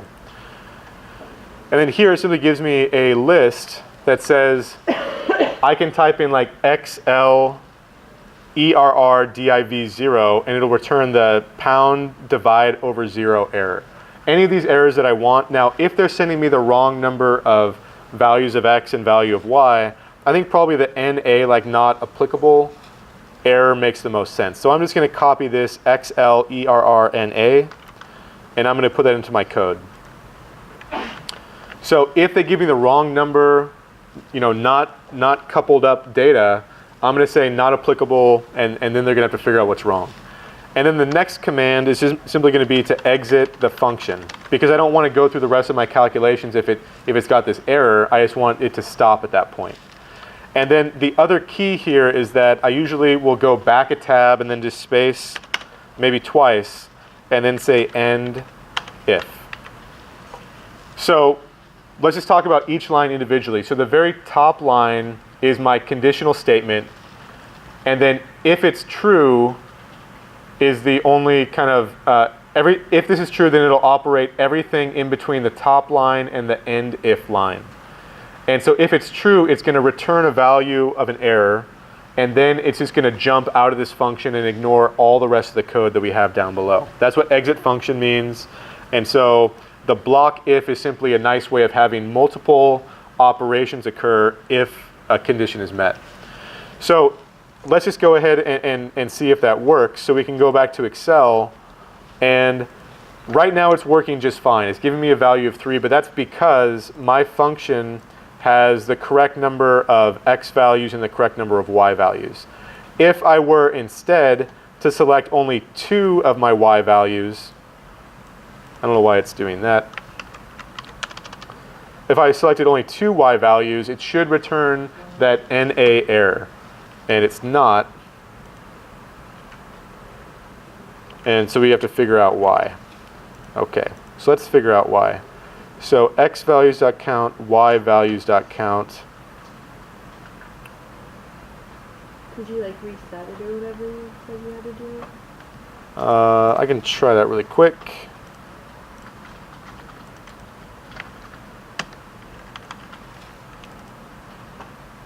Okay, so let's debug that. So the way that we could debug that is I could say interpolate equals, let's see, X values, Y values, X values, Y values. Let's go ahead and return the values for each of these. So the value that I'm going to return is going to be X values.count. And I can actually return 2 numbers if I want from a function. I just need to turn it into some text. And so the way that I would do that is I would say X values.count ampersand, so shift 7, and then in quotes I would put a comma and a space, and then after that last quotation mark I would say ampersand Y values dot count. So, oops, I need to put a space between the ampersand and the quotes. Okay, there we go. So what I'm doing here, this is a nice way to kind of debug to be able to send multiple values back. It's going to take the X count, the Y count, and then turn them into a text, what's called a string, just like a alt text, and it'll add a comma and a space in between, and the ampersand simply glues each of these things together. So if we try that, let's see what values it's getting for the count for each of these.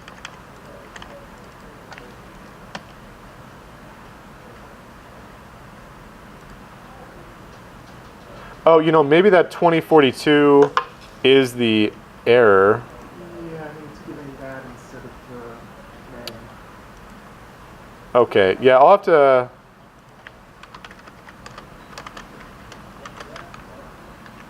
Oops. Let's try this really quick. Maybe... Oh, yeah, that's what I just forgot. So you have to type in CV error in order to return an error code. So that's what I was missing. So that's my mistake. It's CV ERR, and let me try that and see if that works. Okay, there we go. So I don't know why it was working downstairs and it's not working here, but so the 2042 was simply the error code itself, but to turn it into like looking like an error, we had to use this function called CVERR that converts that value into an error. Is probably what CV stands for, or constant value error, or something like that. Okay. If that wasn't the case, just to show you the result of that debug that we were talking about, to try to find what the count value is for each of them, if I were to go back into Excel and actually have the correct number of X values and Y values, it gives me a value of 3, space 3. So the first number is the X values, the second number is the Y values. Now I can't do any math with this. This is just text at this point, but you are not limited to just returning one value at a time. You can convert them into text, glue them together using ampersand, and then be able to see multiple values at the same time. That can be helpful too. Okay, so we've done our first debug and found out a couple other issues at the same time. But now we want to actually get to the functionality of looking through every single value of X and then figuring out where do I get to a point where I have a value that's less than X and a value that's greater than X, like right in between those two values. So the way that we're going to do that is we're going to go through each value. So go through each X value and find where X target fits between. So we have a list of X's, we have a list of Y's, and I'm going to go through each one and basically say, okay, for this first one and the second one, does X target live in between? And then if it does, then I know that I'm where I need to be. But if not, I'll go to the next value and say, all right, for the second value of X and the third value of X, does X target fit in between those? And just keep on going. And if I don't find a match, if I don't find a location where it's in between, I'm going to return an error there as well too. So the way that we do this is a little bit tricky. This is kind of like a loop as well too. I want to look through every single value of X. And the way that we do that, to go through each one individually, is I'm going to say for each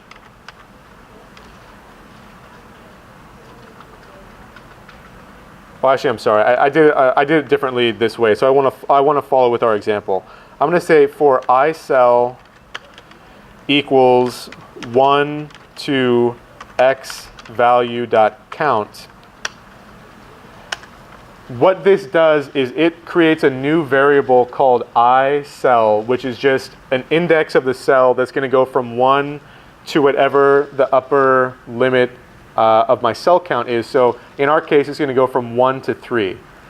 This just creates a new variable that starts at 1, goes to 3 in whole number increments. And this is like an index that I can use to pull out values from X or pull out values from Y. So just to make it clear how we could use this, I would simply say X value dot cells, sorry, X values dot cells And then in parentheses, I can specify a cell by their row or column index number. So that could be row 1 will be the first value, row 2 will be the second, etc. So I could hard code in a value like this, but then I would have to do it for like a variable number of times. If I have 3 cells, I'd have to do it 3 times. If I had a million cells, I'd have to do it a million times. We don't want to do that. So instead of putting in a hard-coded number here, I'm going to put in an index number that changes every time that I go through this loop. That's what iCell is. iCell is simply an index that changes, that increases from 1 to however many cells I have. So it'll do 1, 2, 3 for the example that we have right now. So if I want to figure out whether or not my target value fits between the first x value and the second x value, I need to be a little bit clever about it with another Boolean kind of logic statement. So what I'm going to do is I'm going to say if x target is greater than or equal to the first cell that I'm looking at, the first x value that I'm looking at, and x target is less than or equal to the next x value that I'm looking at,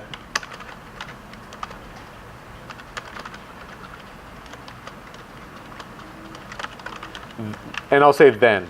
So the tricky thing here is that, well, there's multiple tricky things going on. So the first logic statement just simply says, is x bigger than the first given x value? And then I say and because I can chain together 2 different logic statements. As long as they're both true, this will then be satisfied. And the second one is a little bit tricky because it says, is x target less than or equal to the next known value of x? And I can't just put in iCell there because iCell would just be 1, which is what we're doing over here. I need to go to the next value, so it needs to be iCell plus 1. So for the first loop, it'll be 1 and then 2, because 1 plus 1 is just simply equal to 2. For the second round, it'll be 2 and 3, etc. Now that tells me that I need to be careful about my loop, because here my loop is going to go, if I have those 3 values, right now my loop does values of 1, 2, and 3. But as soon as I get to my value of 3, this is going to have an index of 3, and this is going to have an index of 4, which doesn't exist. So what I need to do is I need to stop my loop early. So how would I do that? Instead of going I from 1 to the count, I need to go from 1 to what? Well, maybe 100, right? Maybe, right? I need to make it still relative to the count, but yeah, minus 1, exactly right. So if I have 3 cells, this will go from 1 to 2, because I only have 2 different regions to check. But if I had 10 cells, this will go from 1 to 9, because I have 9 different regions that I have to check. So trying to have the fewest number of hard-coded values is going to be important. Okay, so with that in mind, okay, so I've got my if statement in here. I said if x lives between those 2 values, and then I'll just go to another carriage return, tab in, and now we need to set what our values of x1, x2, y1, and y2 are equal to. And one thing that I did forget to do that would be good to do, kind of what we did at the very beginning of our function, is I'm actually going to do what's called define and dimension intermediate variables, because I need some variables that I haven't written down yet. And again, dimensioning them is simply a way of telling Excel what kind of data it should expect. So if we look at our function, I've got y1, y2, x2, and x1 that I haven't even dealt with yet. I mean, I'm doing the search right now to find them, but I need to actually kind of define the placeholder first, because it's a much cleaner way to program. And it uses fewer resources, and it's just a much cleaner way to do it. So I'm simply going to say that x1, the command is dim for dimension. This just sets up what kind of a variable is it, how much memory is it going to take up. I say dim x1 as double. And double is probably overkill here. I mean, double has a whole lot of precision. I mean, I think, like I said, like 12 decimal points or maybe even more than that. And I'll just do the same thing for x2, the same thing for y1, and the same thing for y2. Now, these data types, like I mentioned before, the numbers would be things like integer or double or single. You can also define text, and you could say a text is called string, S-T-R-I-N-G. So I could say dim x text as string. We don't have any strings yet, but just so you're familiar with the data types, if we were trying to make something into a text, we would define it as a string. Now, like I said before, technically speaking, you could get away without defining the data type or even without dimensioning some of these variables. But as you get into more complex macros, sometimes it'll eventually become a problem, and sometimes it's also going to just use up a lot more resources. So it's a good practice to get into. Anytime you're going to use a variable, you need to define and dimension it is a really good practice. Now that we have that, now that we have them defined, what am I going to set my x1 value equal to? So if this is the case, if my target x lives between this first x value and the second x value, what should x1 be set equal to?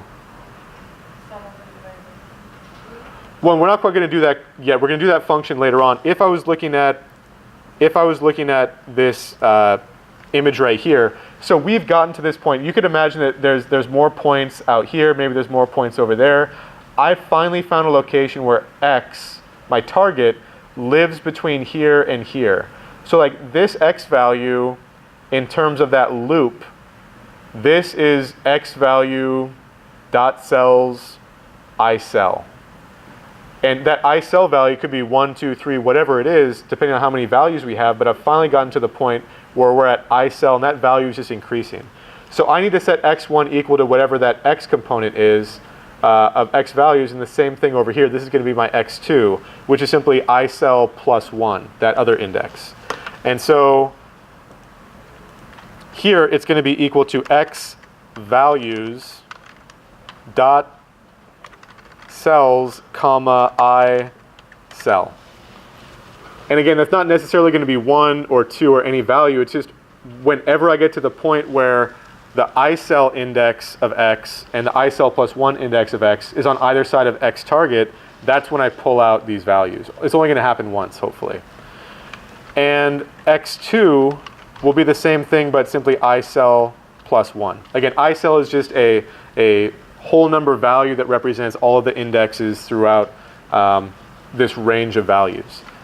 And what about, sorry, this should be x2. What about y1? Yeah, it'll be the same as x1. I just change all of the variables from x to y. So it'll be the same thing for y2 as well. So all that I'm going to do is, instead of pulling them from the x values, I'm now pulling them from the y values.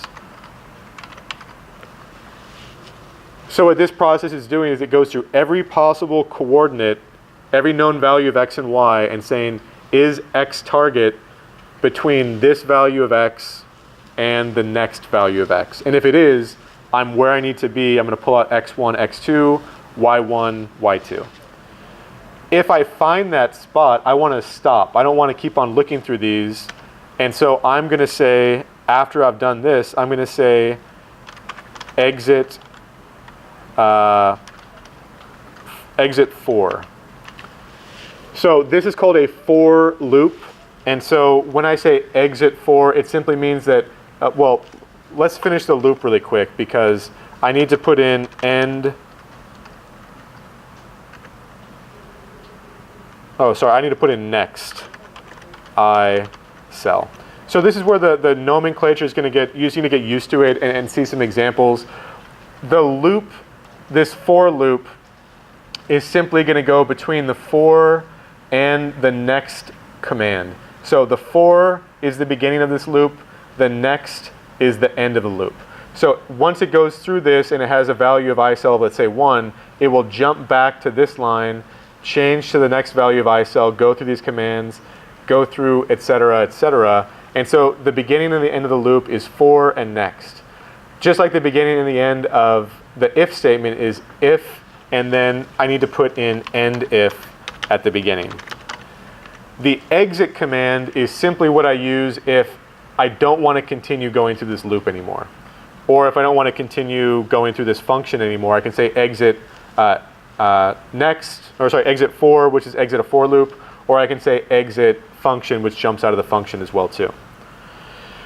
Okay, so just for time's sake, because we're out of time, now we're not going to do an error check, and like if we didn't find a value, we're not going to put an error here. I did do that in the example, but now all that we're going to do is simply return the interpolated value of y. And so y, we can just use the exact function that we see from that example that I pulled just from that screenshot from the web. We're just going to type in exactly this function right here, y1 plus x minus x1 times y2 minus y1 over x2 minus x1, being considerate of order of operations and keeping in mind that x here is simply what we are calling x target. This is our target value of x, but y1, x1, etc., that's the exact same variable name that we had in our macro. So here if I go to y1 plus, and parentheses are important here, x target minus x1 times, in parentheses, y2 minus y1, and then divided by x2 minus x1.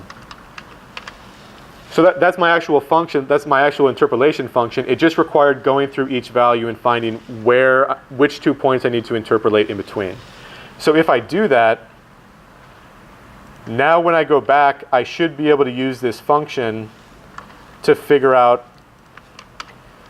the interpolated value for 117 miles per hour based off these known values of V and these known values of pressure. And so I would simply do equals interpolate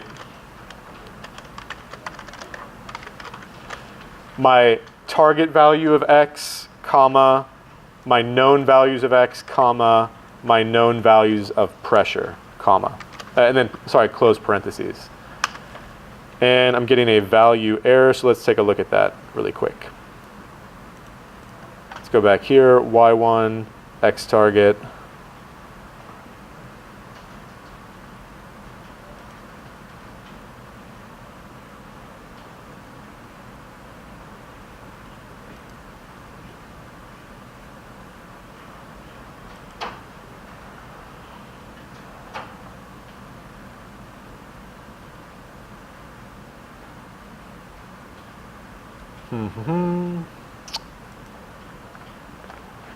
So what I'm going to do is I'm going to copy this line and see if the error is in the function itself or if it's somewhere else. So I'm just going to simply comment out this line and just return a value of y1. And let's see if it's just not finding the value. Oops. Okay, verifying my x's, those. Okay. So let me just compare it to the code that I provided to you guys. So if x, yeah, do you see it, John? You are missing s in as far as in the first 4 ISO corresponds to x values. Thank you very much. Perfect. Awesome. So that's an easy mistake to make. And another way to do it is that when you define your variables up here, it's really helpful to put a capital character in there and then not type them in when you're doing them down here.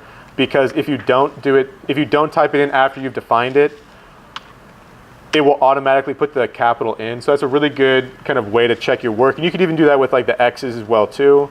It's less of a mistake with this, but if I define it up here with a capital when I dimension it, you'll notice that it changes everything else down below. Even if I were to type in with a lowercase, it'll change it to uppercase. So that's a good kind of programmer's trick to, when you dimension things, put everything in a value that has at least one capital. And then when you type it down below, don't use capitals when you're typing it in. If it doesn't automatically change to uppercase, then that's probably why. And let's go ahead and try this now. So thanks for finding that. Okay, there we go. So I can test this out with the limits of from 115 to 140. If I type in a value of 115, I should get the value up right there. If I type in 120, I should get 25.8. If I type in 140, I should get 35.1. Now, if I wanted to copy this interpolation function all the way over here, I just need to be careful about absolute and relative references. So if I went back in my function and I hit F4 to lock down the V speed that I'm interested in, and then lock down V here, the known values up above, I need to do the same thing for the Y values, but I need to hit it twice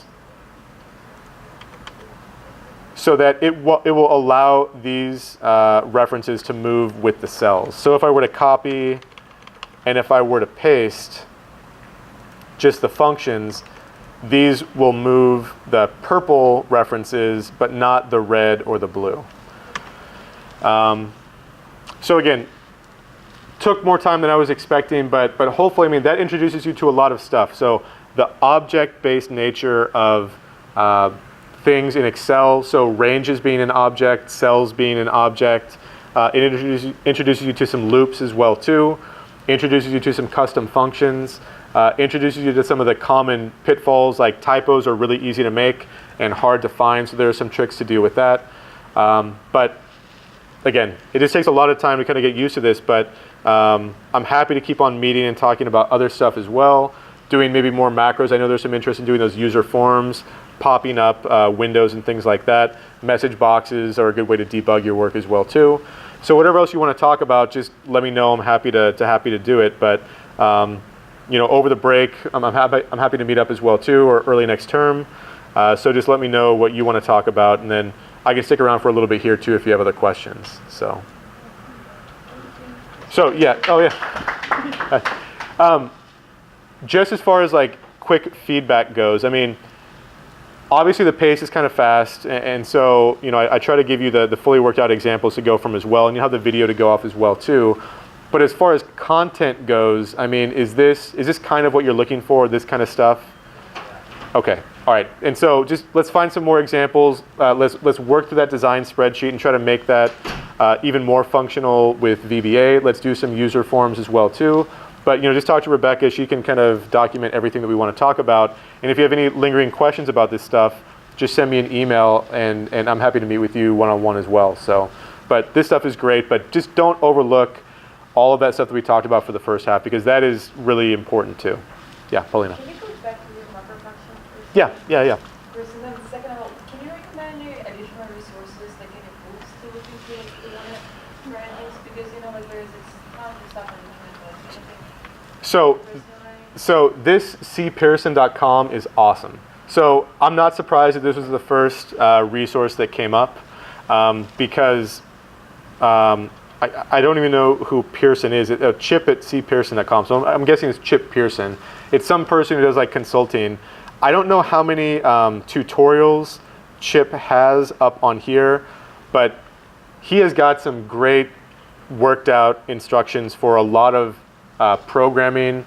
I think almost all of it is like the VBA side of it. I don't think as much of it is like the custom or like the really complex actual formulas in Excel cells. But cpearson.com is great.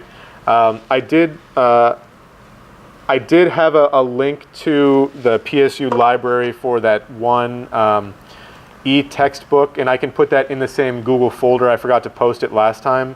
But if you were to go to the pdx.edu library, and if you were to look for Excel Bible by Walkenbach, I think it's 2013, which is still, it's fine, and there's online access as well too. So if you were to access this, I don't know how many people can look at it at the same time, but if I were to go to Portland State University and go ahead and log in here,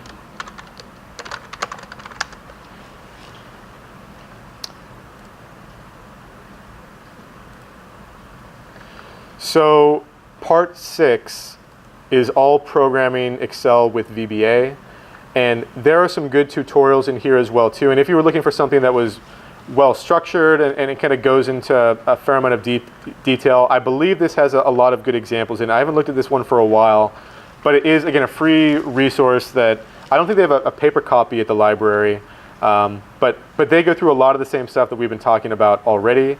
And let's just see if we can find some examples here. Yeah, so there are some examples here where he keeps on adding kind of more and more to these custom macros. So this is a good one to work through. It's really well structured. It's better structured than I could ever do it. But between this and then websites like C. Pearson, or just every time that you type in a question about VBA, just type in Excel VBA and then whatever your problem is.